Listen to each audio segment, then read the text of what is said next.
Bonjour à tous pour le numéro 7 de la série Birdie. Et bien cette semaine nous sommes au golf de Barbaroux, un golf qui ne laisse pas indifférent, on ne s'ennuie pas sur ce parcours. Et j'ai le plaisir d'être avec mes confrères de la PGA, Thomas Réberger. Bonjour Thomas. Bonjour Michel. Voilà, Thomas qui officie le plus dans le secteur. C'est toi qui connais le mieux les lieux et qui nous a aidés sur le parcours à trouver toutes les situations. C'est ça, je suis membre ici, c'est un plaisir d'être là, soleil, tout va bien.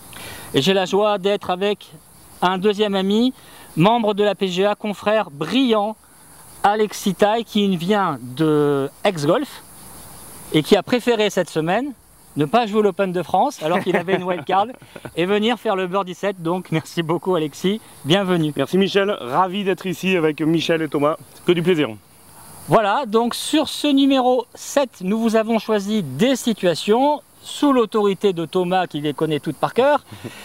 Thomas, qu'est-ce que tu as choisi? Alors moi j'ai choisi un fade en balle basse sur un dogleg gauche. Voilà. Alexis? J'ai choisi au trou numéro 10 un driver tapé à 70%, vous verrez ça tout à l'heure. Voilà, et pour ma part, eh bien, je suis encore en train de jouer avec le mental, donc je me suis mis derrière un bunker avec un franchissement à faire, une approche improbable. Vous n'irez pas dans cette situation-là, mais on va quand même la faire parce que ça nous permet de nous entraîner au niveau émotionnel, c'est très sympa. Et puis nous allons passer aussi une bonne partie de la journée sur des situations sur le parcours que nous jouerons tous les trois ensemble, et vous verrez à chaque fois, comme dans le concept général de l'émission Birdie, eh bien, des possibilités différentes. Chacun ira de sa manière de procéder et avec tous les petits ajustements, les petites ficelles, on vous dira ce qu'il y a dans nos têtes. Voilà, c'est ce que vous aimez. Donc on est parti, vous êtes prêts messieurs? Oui, prêt. Au top. Voilà, donc je suis avec deux pointures, on a intérêt à s'accrocher, c'est parti pour le numéro 7 de Birdie à Barbaroux. Nous sommes sur le trou numéro 9 de Barbaroux, donc une situation intéressante, un dogleg gauche. Moi en tant que gaucher, je vais préférer une trajectoire en fade. De plus, le départ est surélevé, donc ça serait vraiment intéressant d'avoir un démarrage de balle assez bas. Donc pour ça, je vais avoir une organisation spécifique. Tout d'abord, pour déclencher mon fade, je vais aligner mon corps, c'est-à-dire les pieds, les hanches, les épaules, sur le début de ma trajectoire, c'est-à-dire légèrement à droite. Ensuite, ma face de club va être légèrement orientée vers la gauche pour la finition. Ensuite, quelque chose de très important pour avoir ce démarrage de la balle assez bas, va être de mettre les épaules à niveau. Je vais faire attention à pas trop rester en arrière. Les épaules à niveau. Avec le tee bas, ça va me permettre d'avoir un démarrage beaucoup plus bas et une balle qui va bien rouler. Allez, on y va.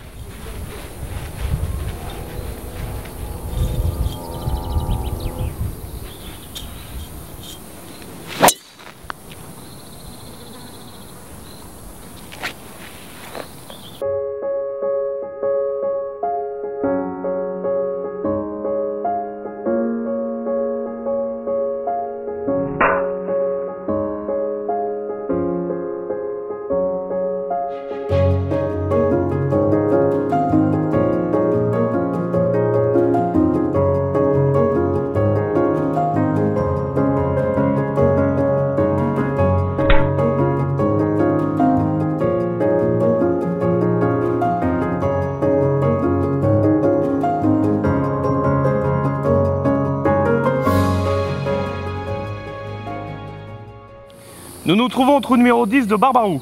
Très joli trou. Vous pouvez voir sur la gauche un obstacle d'eau, un fairway assez large et une longueur de trou moyenne. Je choisis le driver et le driver frappé à 70%. Alors pourquoi 70%? Pour la mettre, pour privilégier la direction et la distance aussi. Alors certes à 70%, on va imaginer que la balle va aller moins loin, mais moins de vitesse, la balle va prendre moins d'effet arrière, une trajectoire un peu plus plane et plus de roule. Donc j'opte, grâce aux 70%, j'ai un bon compromis, direction et puissance. La démonstration.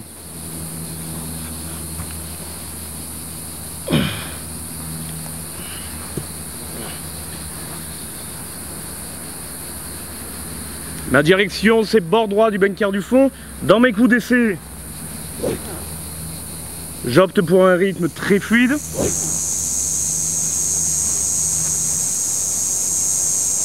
Et ma dernière intention, c'est mon alignement et mon rythme.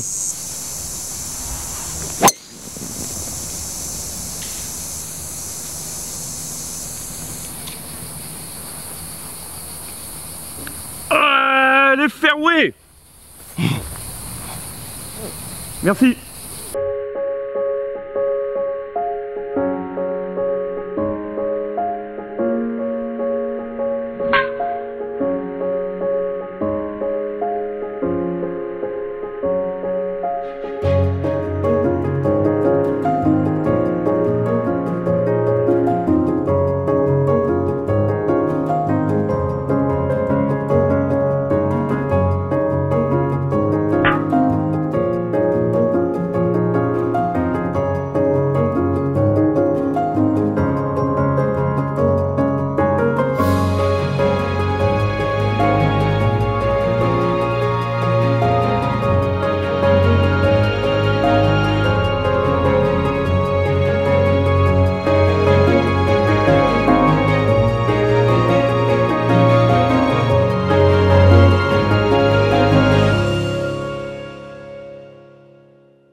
Je suis sur le trou numéro 14 et je viens de rater mon deuxième coup. Malheureusement, je me retrouve à gauche du green sur ce par 4 et me séparant du trou, eh bien, un obstacle. Pour atteindre le trou, j'ai 30 mètres, mais 80% d'obstacles à franchir. Inutile de vous dire qu'en venant du rough, avec très peu de roulement possible à l'arrivée, si je n'ai pas la bonne technique et je dirais même si je n'ai pas le bon outil avec moi, eh bien, je ne peux pas résoudre cette configuration. Il n'y a pas que la technique, il y a aussi les outils. Avec un 60 degrés, vous serez aidé dans des situations délicates autour des greens, particulièrement si vous souhaitez que la balle roule peu à l'arrivée. Ma balle ici est arrivée dans un petit rough, pas trop pénalisant, un rough, on va dire modéré, ça aurait pu être pire. Néanmoins, en venant du rough, je vais quand même avoir les effets du rough, c'est-à-dire qu'à l'arrivée, une fois encore, ma balle va plus rouler. Donc comment m'en sortir? Eh bien, je me mets en position avec mon 60 degrés face à la balle, avec un écartement des pieds assez franc, pas trop resserré, car si je me resserre trop, je ne vais pas parcourir la distance. Donc voilà, je m'écarte confortablement, puis mon 60 degrés, je l'ouvre légèrement pour avoir quasiment un 62 degrés. Souvent, ça peut vous paraître abstrait quand on parle de ça, des degrés, mais en fait, votre club est conçu avec une ouverture. Si je l'ouvre légèrement, j'augmente l'ouverture, ma balle partira plus vers le ciel. Donc, je diminuerai le roulement. Par contre, j'augmenterai la difficulté du dosage pour atteindre le point de chute. C'est pour ça qu'il vaut mieux évidemment éviter de se retrouver dans des coups pareils. Mais quand on n'a pas le choix et qu'on y est, il faut avoir la technique pour s'en sortir. Voilà comment je m'y prends. Donc l'ouverture se fait légère, le grip est pris ensuite et pas grip et ouverture. Puis mes mains comme d'habitude descendent sur le grip d'au moins 2 doigts. Le grip est pris après. La phase de club est subtilement ouverte.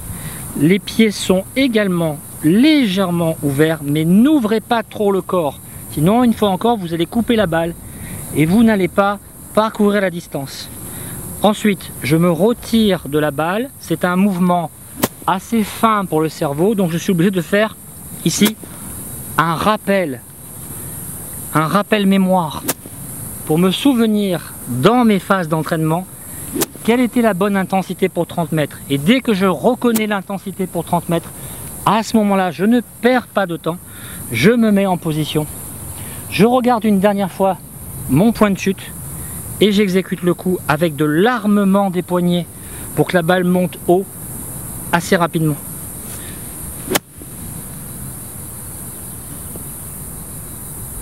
Voilà comment je m'y prends pour résoudre cette situation qui est complexe, qui va vous nécessiter beaucoup de concentration, qui va évidemment puiser dans votre capital énergie, mais quand on réussit le coup, c'est toujours très agréable et on peut ainsi sauver son part. Voilà pour cette situation sur ce trou. Merci.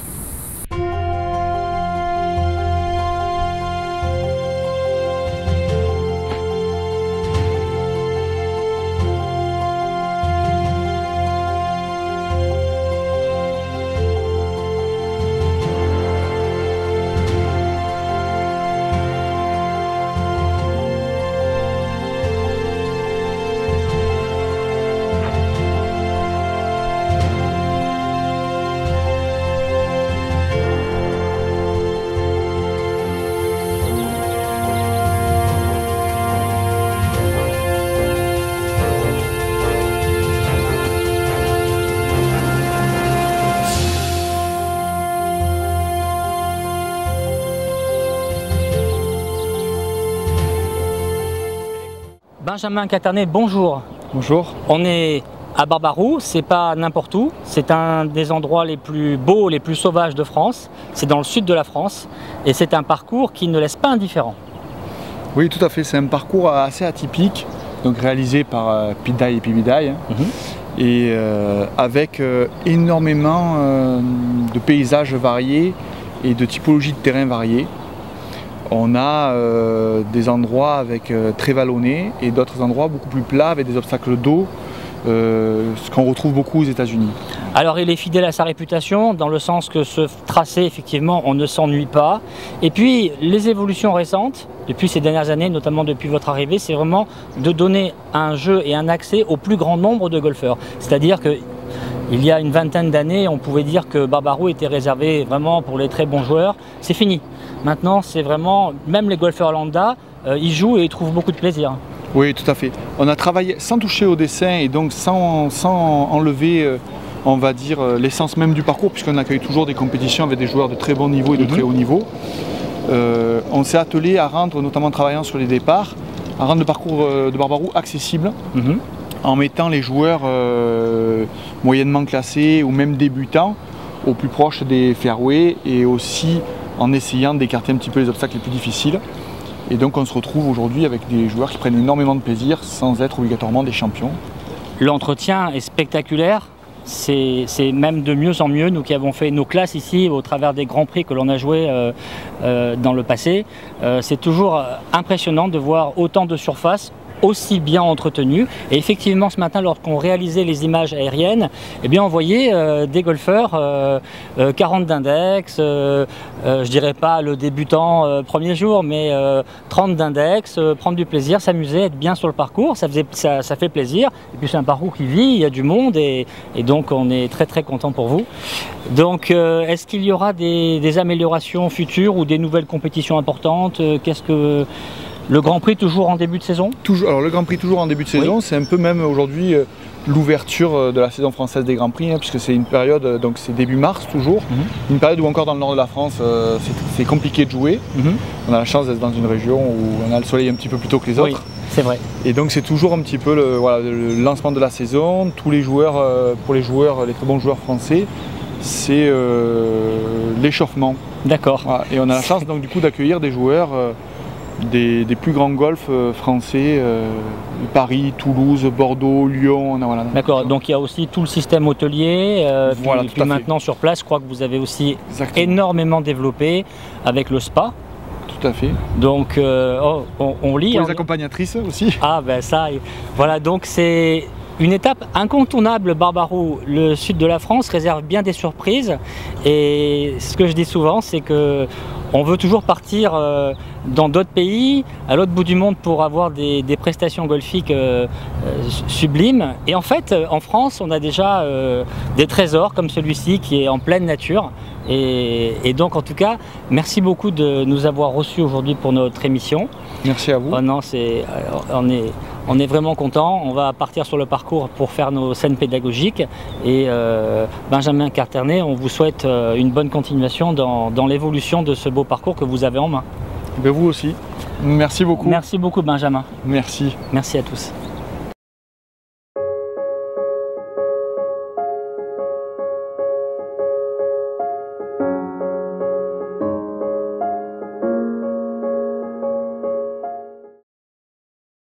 Nous avons 58 mètres au drapeau et mes priorités c'est la bonne organisation par rapport à la pente et le rough et évidemment j'ai mon drapeau à 58 mètres et gérer la profondeur du coup. Alors dans mes coups d'essai, je cherche les bons appuis, j'écarte les pieds pour baisser mon centre de gravité, je fléchis, j'ai le dos penché ou tout simplement on veut que la semelle du club touche par terre. Et là c'est gagné. Maintenant je gère la vitesse. J'ai 58 mètres, mais attention, du rough et dans cette pente, la balle va partir plus tendue et plus de roule. Je vise à gauche. Et le green est léger gauche-droite. Et donc tu vises où? Directement au drapeau au final? Je vise 3 mètres à gauche.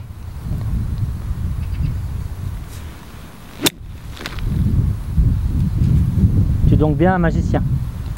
Merci Michel. Mais donc tu as comment tu as fait pour l'amplitude? Comment tu as fait? Alors l'amplitude... Parce que tu as indiqué une situation et des sensations qui te sont personnelles. Et tu as fait un swing comme si c'était une évidence pour aller à 58 mètres. Mais pour les gens qui nous regardent, ce 58 mètres ou ce 60 mètres pour faire simple, comment est-ce que tu l'as géré? Tu t'es entraîné? En termes d'amplitude, j'étais sur un demi-coup. J'étais sur un demi-coup rythmé. D'accord, donc ça veut dire que là, quand tu arrives dans cette situation, tu restes assez lucide.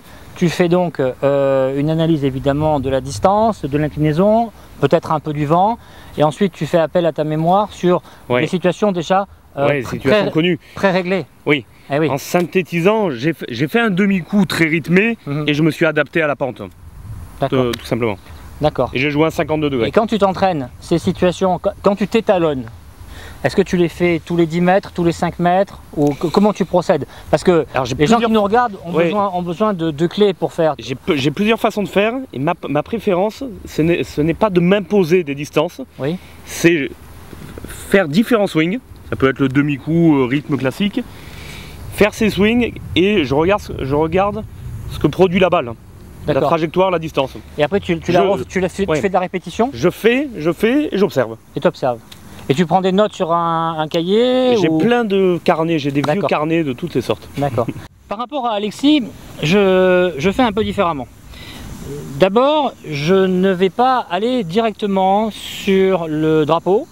Pourquoi? Parce que c'est un terrain en montée et ma préférence quand je suis sur un terrain en montée, eh bien, c'est de faire arriver la balle un peu tôt sur le green et de générer du roulement derrière.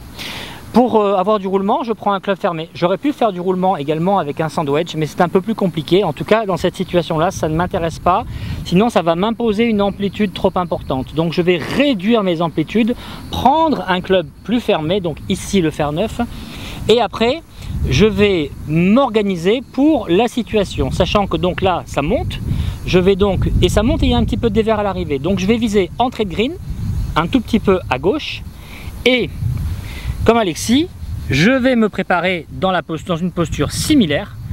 Je vais faire exactement comme lui avec des angles et je vais rester dans mes angles et je vais bénéficier maintenant de l'avantage du fer 9 puisque ce fer 9 va m'éviter de prendre trop d'amplitude et de perdre mes angles. Parce que si dans cette situation-là je perds mes angles, je ne peux pas y arriver. Ensuite, on a une balle sous les pieds, mais cette balle sous les pieds, on vous a appris dans les cours qu'elle allait partir à droite. Mais là, elle ne va pas forcément partir à droite parce qu'il y a du rough. Et parfois, même dans ces situations-là, le rough peut même gagner sur la pente. Donc vous risquez même de rater à gauche. Donc je vais considérer, comme le rough n'est pas trop méchant, que le rough annule la pente. Donc je vais m'aligner juste légèrement à gauche, à peu près en visuel, 2 mètres à gauche de mon drapeau. Plus une intensité que je vais gérer bien en tournant, mais sans aller au finish haut. La priorité, c'est de swinger en tournant légèrement et en gardant mon buste penché. Voilà, pour faire simple, c'est comme ça que je m'y prends. Je descends comme à mon habitude, les mains sur le club, non pas pour plus de contrôle, mais pour augmenter l'angle vertical de frappe. Je me mets en position. Je prends mon grip en dernier. Je regarde une dernière fois mon point de chute idéal et je démarre le coup. Oh, c'est bien fait ça, Mich. Allez, ça roule.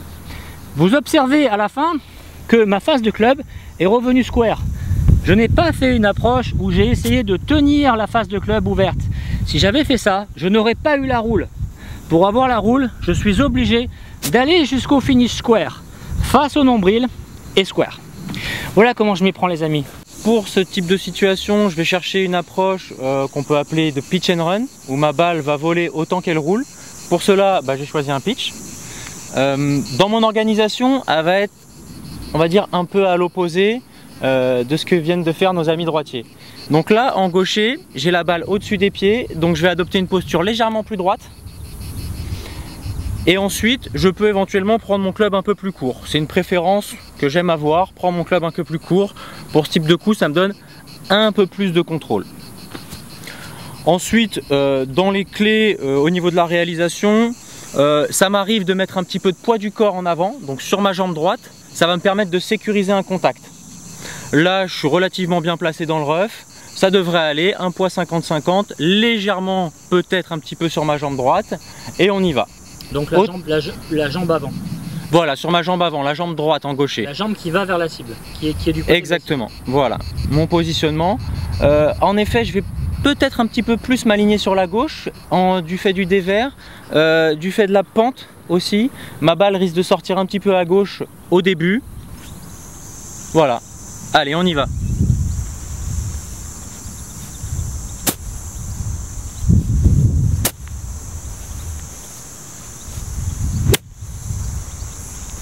Bien joué Thomas, mais à noter que ta réalisation définitive, lorsqu'il y a la balle, n'est pas la même que celle de ton swing d'essai.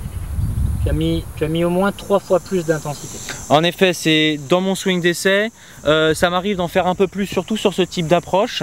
Là, j'ai ressenti que mes premiers swings d'essai étaient vraiment en dessous de la distance nécessaire à réaliser. Voilà. C'est la raison pour laquelle je me suis ajusté sur le deuxième avec un peu plus de puissance. Oui, mais c'était rien comparé à ce que tu as fait. Rien comparé au vrai. Donc finalement, la question que je te pose, et on en a souvent parlé avec Alexis et avec son frère Nicolas, c'est l'utilité au final du swing d'essai. Moi, j'ai mon point de vue dessus, donc c'est assez arrêté. Mais toi, alors finalement, ce swing d'essai, il t'a servi à quoi, puisqu'au final, le swing définitif est beaucoup plus rapide? Pour moi, c'est vraiment une recherche de sensations. Ça va vraiment me mettre en confiance. Je vais avoir un retour déjà au niveau du frottement de mon club sur l'herbe, savoir un peu la densité du rough, de la traversée qu'il va falloir que je lui donne. Donc c'est une vérification. Vraiment, c'est une vérification qui me permet de me mettre en confiance. D'accord.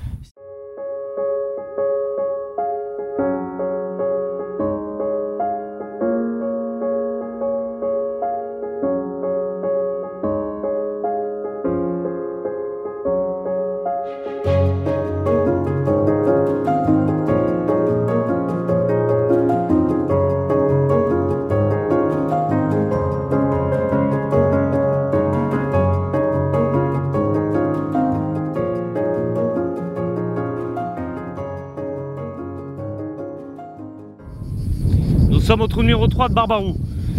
On a choisi une stratégie offensive. En 2, on a tenté le green, mais on est à gauche du green, avec un avant-green en forte montée et du rough et un drapeau 4 mètres derrière. Il faut arrêter vite la balle, c'est le coup lobé, le lob shot.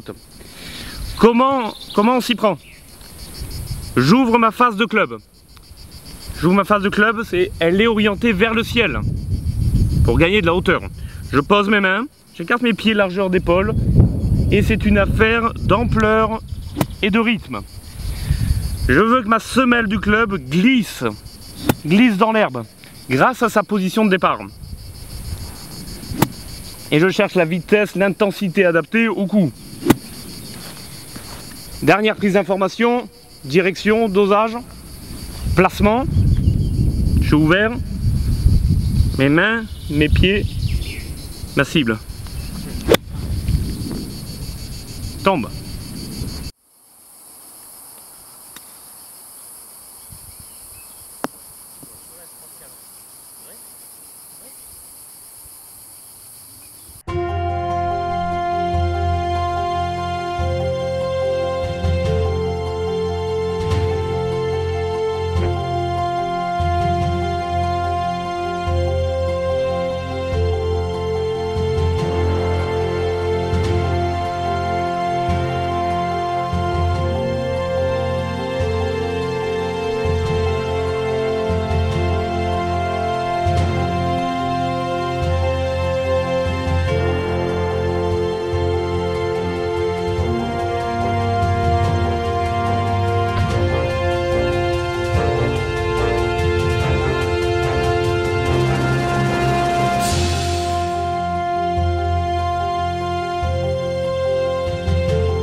Nous sommes au trou numéro 6 de Barbaroux et malheureusement on a envoyé notre balle un petit peu longue qui a traversé le green.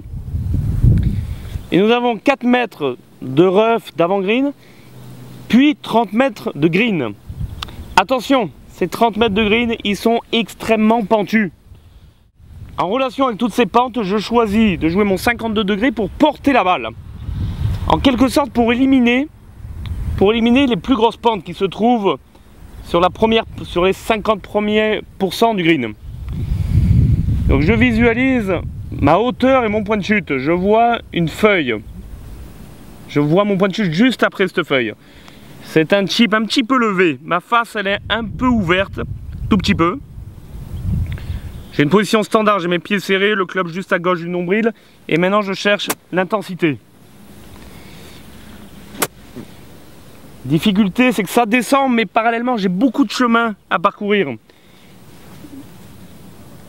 Je suis aligné, je vois mon point de chute.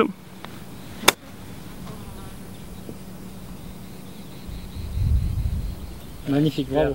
Merci. Pour moi, dans cette situation, j'ai choisi un peu différemment que mes deux camarades. Je préfère utiliser un 58 degrés et en quelque sorte, comme je suis dans vraiment une descente, j'ai une approche en descente avec beaucoup de green, ça me fait peur, j'ai peur d'être trop long du drapeau, donc je vais essayer de légèrement couper ma balle, ce qui va lui enlever un peu de propulsion, avoir une balle qui s'arrête plus rapidement.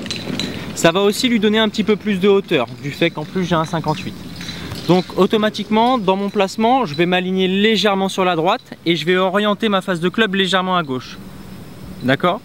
Ensuite, dans mon mouvement, pour sécuriser mon contact, j'apprécie vraiment de rajouter du poids du corps en avant, légèrement, juste 70% du poids du corps sur mon pied droit. Je suis gaucher, donc mon pied avant, c'est le pied droit. Une petite prise d'information, ma balle est relativement au milieu, du fait que surtout j'ai déjà un peu de poids du corps en avant. Ça sert à rien de rajouter en plus une balle en arrière, je me sentirais pas trop à l'aise. Donc balle au milieu des pieds, poids du corps un petit peu en avant, face de club un peu ouverte. Quelques coups d'essai pour prendre la sensation, le dosage. Et j'y vais, je me lance.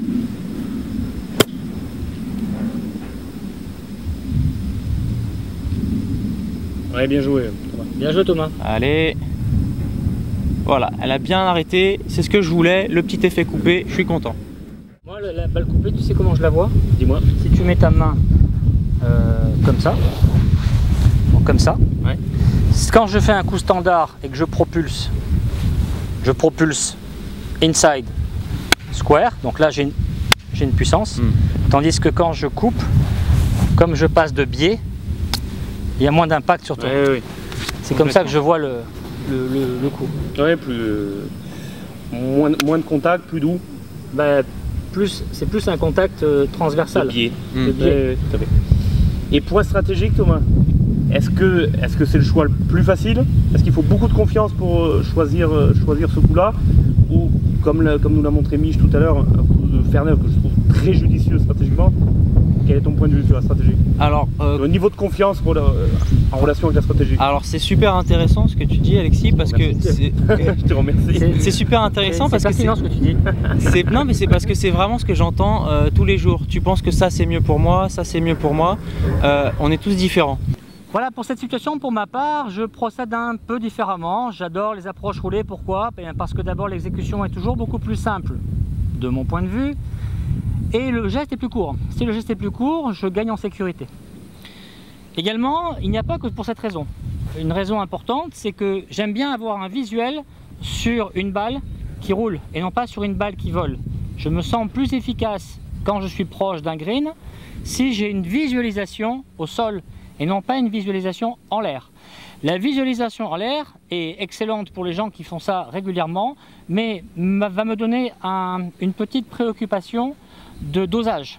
Tandis que quand je reste au sol, le dosage est réglé pour ma part par la fermeture du club. Donc là, pour faire cette distance, je prends un fer 8. Également, le fairway ici, dans cette situation précise, eh bien, n'est pas... il est assez dense et il risque d'accrocher, même si ma balle est bien layée, il risque d'accrocher un tout petit peu ma face de club lors du passage. Pour éviter cela, je vais mettre ma balle un peu plus à droite que d'habitude. C'est-à-dire d'habitude je la mettrai par exemple centre droit, et bien là je la mettrai carrément en face de mon pied droit, les mains seront descendues et je ferai une approche roulée. Comme vous l'a expliqué Alexis, eh bien il y a beaucoup de dévers, donc pour cette approche-là, moi par contre, je vais viser avant la première pente afin de mordre rapidement sur le green. Je vais faire un minimum airtime et non pas survoler les difficultés. Je vais les prendre et je vais m'y adapter. évidemment je vais devoir viser beaucoup plus à droite, et quand je vois ce nouveau green, je me dis que les architectes n'ont pas bu du lait fraise lorsqu'ils l'ont dessiné. Voilà, donc je me mets en position. Ma balle est donc vraiment vers le pied droit, je vise à droite franchement et je fais une intensité standard, une intensité habituelle. Je m'installe et j'exécute le coup. Bien joué, Mich. Allez, ça y va. Merci.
Nous sommes sur le trou numéro 11.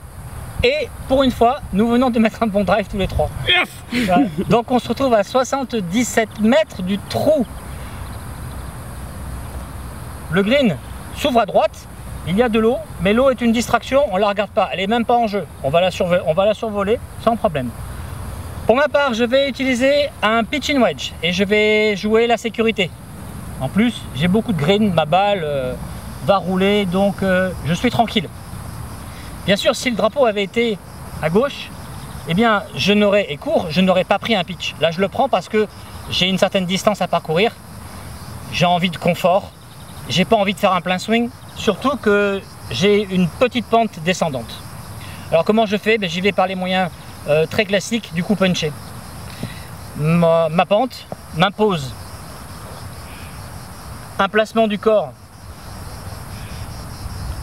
dans le sens de la pente, donc mes épaules vont s'incliner dans la pente. Attention, ne mettez bien les épaules en premier, et le fait de mettre les épaules vous donnera un appui à gauche.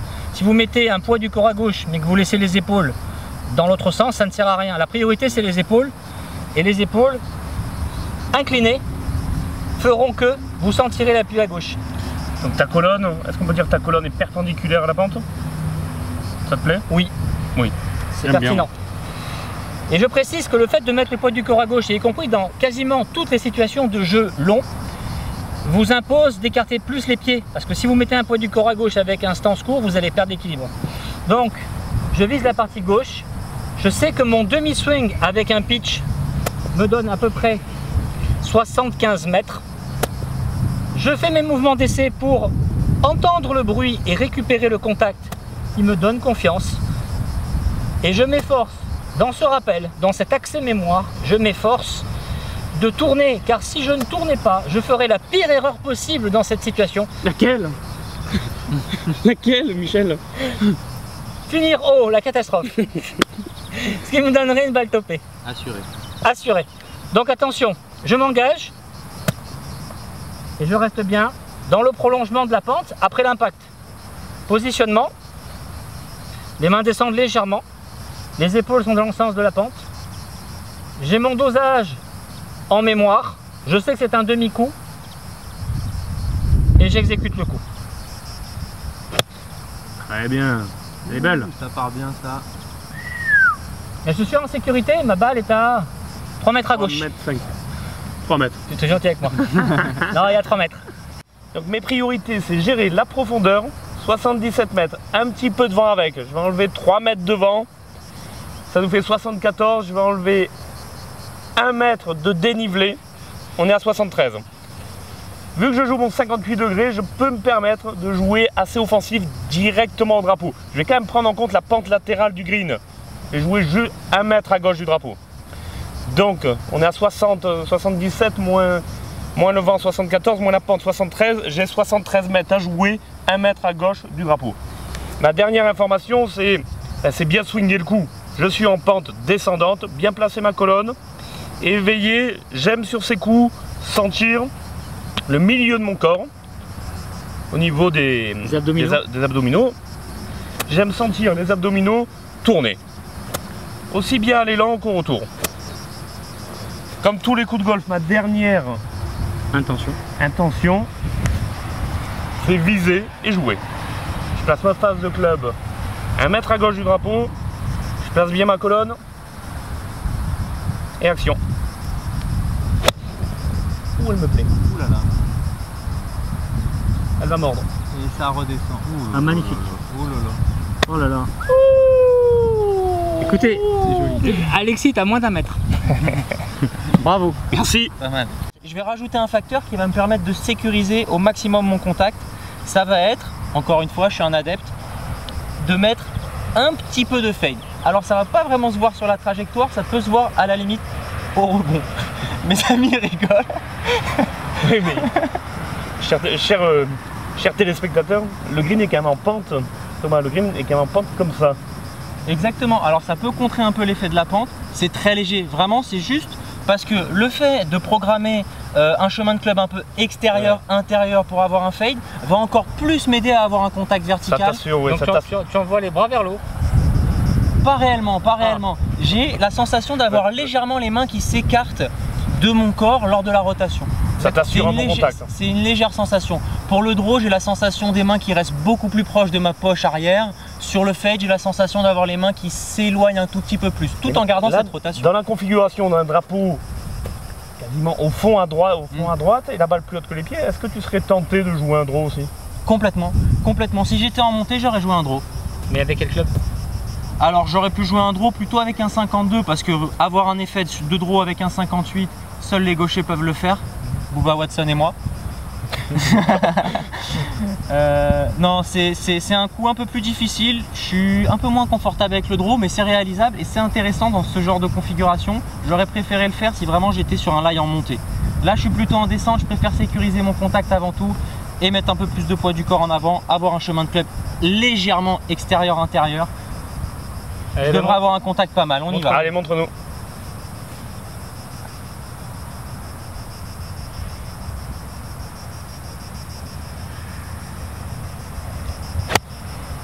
Ouais, avance.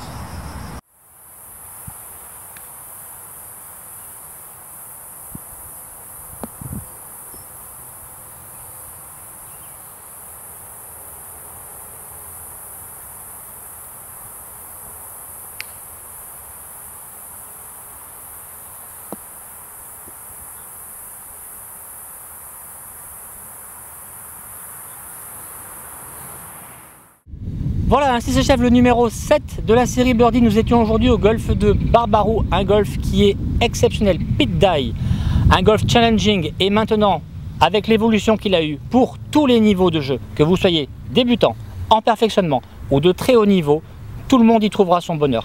Thomas Réberger, un pro plein d'avenir, merci beaucoup de nous avoir montré toutes les situations aujourd'hui. C'était un plaisir de te recevoir dans la série. Bah merci Michel, plaisir partagé, on s'est vraiment régalé aujourd'hui. Plein de belles situations, des très jolis coups, du soleil. Et un beau birdie filmé vu du ciel. C'est vrai. Alexis Taille, merci beaucoup d'être venu d'Aix Golf pour participer à ton premier numéro, mais il y en aura d'autres et on espère aussi avec ton frère. Avec plaisir. Je lui en parle ce soir. Voilà. J'en suis ravi, Michel. Merci Michel, merci Thomas. C'était un plaisir pour moi de partager ces bons moments avec mes confrères et avec vous. Et on est sur un parcours d'exception qu'on vous recommande. Les amis, merci, bon retour chez vous. Merci Michel. À très bientôt. Michel. Thomas, bonne suite. Merci encore à Barbaroux de nous avoir reçus. Et venez jouer au Barbaroux, c'est un incontournable de la PACA. À très bientôt. Au revoir. Ciao, Birdie.